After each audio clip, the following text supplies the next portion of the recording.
All right, here we go. Walk-in freezer. Hi. Well, I guess we got a leak, huh? Not what I'm here for. What I'm here for, I'm going to need to get over here for. So this cooler, freezer, apologies, this freezer's running fine. But what they noticed, there's a consistent, and you know, kudos, this is an observational GM. She's paying good attention to when the temperature spikes. When it goes into a defrost, it's getting the box too warm.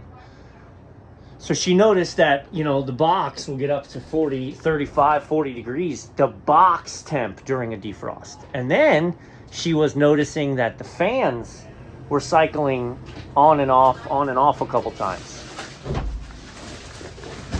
when it was coming out of the defrost. So if you know, sorry, somebody just came in and out. So if you understand how this works, there's a sensor, right? Just her telling me that lets me know we need this.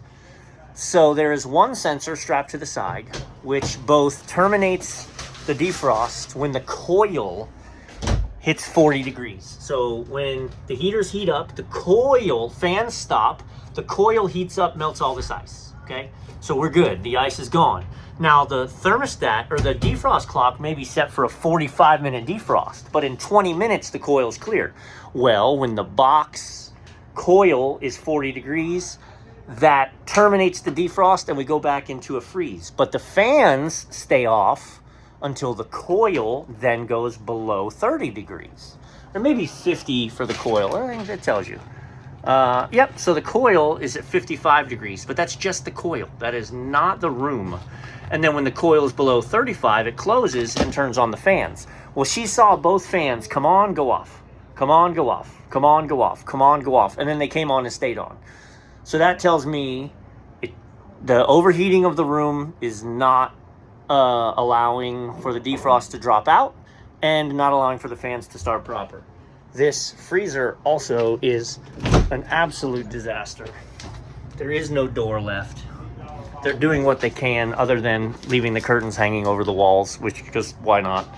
But we're gonna go ahead and change that. I've got the power off. I'm gonna bring the meter in anyway to be sure, and we're gonna go ahead and change. Trust but verify. We have removed the, I've tested everything with my voltmeter. So there are two discs in here. The 2-wire disc is just a high temperature runaway safety kill it, right? So the box gets too hot, that's gonna just kill the defrost heater completely. The 3-wire is the one we're replacing. All right, we pulled this and we just changed it wire for wire, but let me explain the function. Because somebody asked a little while ago, hey, can we talk about defrost terminations, fan controls? And we just haven't had the chance. So here we go. This red wire is being fed off of N. Okay, N is not a neutral. It's a 208 volt system.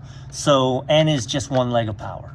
Okay, so essentially, my fans are being fed one leg of power by the defrost clock up top, being in a cooling circuit.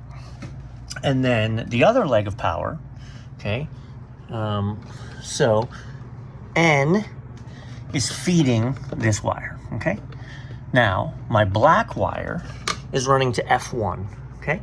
And that is the power that is then supplying this leg of power, right? The other F2 you can see is being fed by number 4. Okay, this black wire here that comes off of number 4 is feeding F2.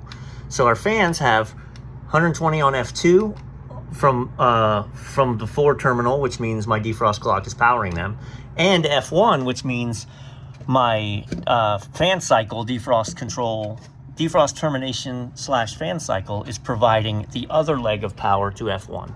When this coil is below 30 degrees, it'll give it the power and we'll be good. All right, so that's the fans. So now let's talk about the the defrost termination. So the same, right? How defrost termination is, there's an X terminal, and that X terminal is wired up to run to the clock, which we're using this white wire.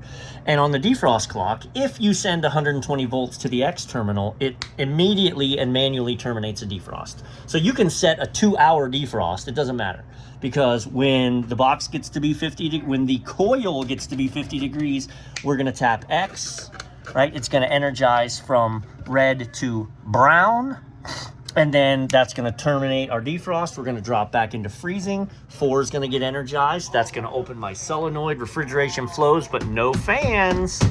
And then when this hits 30 degrees, it's gonna energize my fans. So that's how does a defrost termination work in the most confusing explanation possible by Joe. But very simple. Like I said, when she said the box is overheating during a defrost and the fans aren't coming on at the right time, well, what does both of those things? That guy.